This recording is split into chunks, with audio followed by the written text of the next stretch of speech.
My name is George. This is the venue in 35th. We are in our 12th year. And we do our open mic here every Monday. It's Hampton Road's longest running uninterrupted open mic, and we're very proud of that. So we're going to keep the same rules that we do on Monday.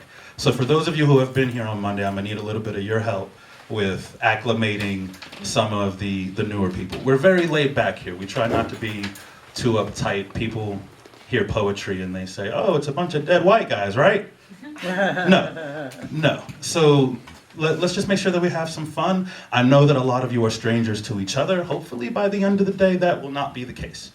Wade in the water, oh, wade in the water, children, wade in the water. God's gonna trouble the water. We struggle in a world that doesn't accept us. We struggle to make our marks on jobs where they just suspect us. We struggle within families where kinfolk reject us. We struggle in relationships where they don't connect with us. I wrote one about what it's like to be in love with me. I love it. Yes. This is called But I Will. Falling in love with me means falling in love with forgetting. It means being patient when I type out every destination because directions aren't my strong suit. Odds are I won't learn the way to your house until after several tries once I recognize the colored house trio across the college party garage that follows that double-dipped intersection, finally reaching the speed-bumped black and yellow line avenue before my last turn onto your street. My name means lively earth. I am the soil emotions are planted in so they can sprout into tall trees, the American ground you tread every day, tapping the rhythm of life on. The Australian sky hanging above your head, watching every step you take away from my eyes. I am the refreshing breeze that cools your sweaty skin after fits of anxiety and running, the summer rain catching you off guard, drenching fresh clothes instead of listening to the forecast, the obnoxious thunder banging when the skies are gray. So I think that deep down, most hammers would much rather be pillows, preferring to rest a head than to strike one. I have a rough time believing that sandpaper wouldn't prefer to be satin. You see, I think some of us act harder than we need to, simply because we haven't been presented with the options. A house full of laughter, a house full of joy. A house full of laughter, a house full of joy. Wherever you look, there's a girl or a boy. Reminds me of times when I was still small and Christmas was nearing at the end of the fall. The living room vent to the room up above, the clothespins we drop is what I think of. The backyard where grass did not have a chance to run and to scream. Yes, that was our dance. I wonder what Christmas is like in this place, with everyone stirring as if in a race. Yes, that was the morning. We'd rise before dawn, so full of excitement, sometimes with a yawn. The magic was there, and so was the love, and so were the presents that came from above from the wardrobes. No closets back then, appeared like the bright cards that people would send. Wishing nothing but the best for you. Living is all I'm dying to do. I wish nothing but blessings grew as you did what you needed to. Loving is all I'm living to do. Attaining dreams through tackling goals. No more compartmentalizing roles. Always reviewing my story and thoughts for holes. Namaste to diverse and like-minded souls. Spiritual love electricity, sharing unconditionally. Good for you nutritionally as we move forward transitionally. Inside our DNA lies the proof, because we are black mothers all the way down to our roots. And we go about our days teaching, not preaching.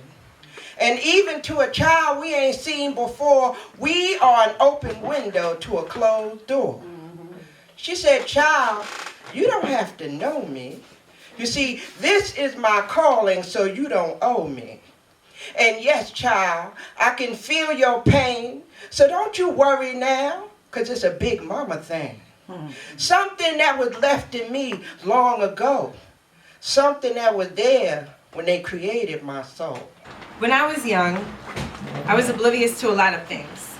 Like most parents do, they did what they could to shelter me. But being a curious kid, this wouldn't be easy.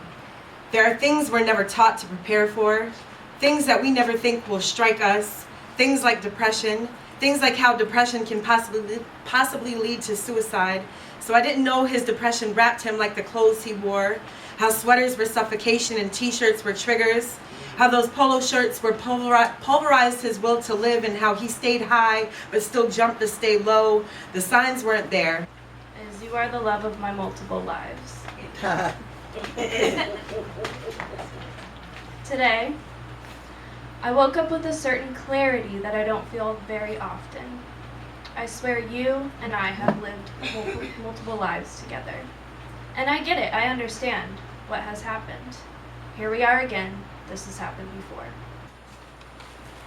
He makes the lonely so much less loud.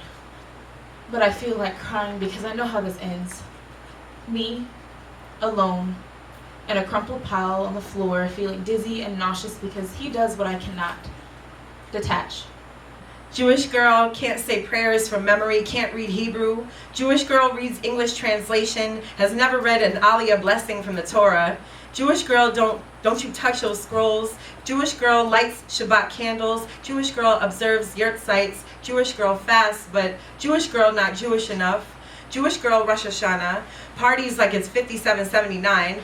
I told her, I said, you were my forever and always, but I was just your forever sometimes.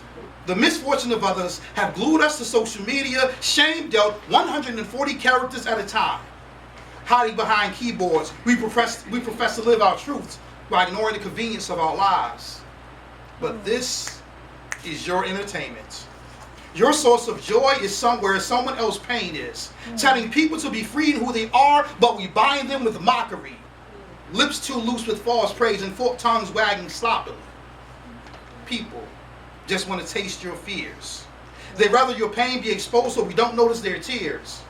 Causing us to present a facade, hiding who we are within. So to protect me from you, I think in my skin. Growing up, I never liked words. I always felt they were too limiting. I found that my mental tone couldn't give shape to my perceptions. I was trying to scope my sentiments and couldn't even shape my sentences. Getting caught up in the difference between accidents I cause infidence. Didn't put the proper diffidence in my insolence. What I'm saying is, I was always talking a lot but wasn't really saying much. Everything is cyclical. So here's to the nature of things, to the cycle of order, and to the knowledge that all things have a purpose. Beyond their purpose, especially you. Cheers. Man, that was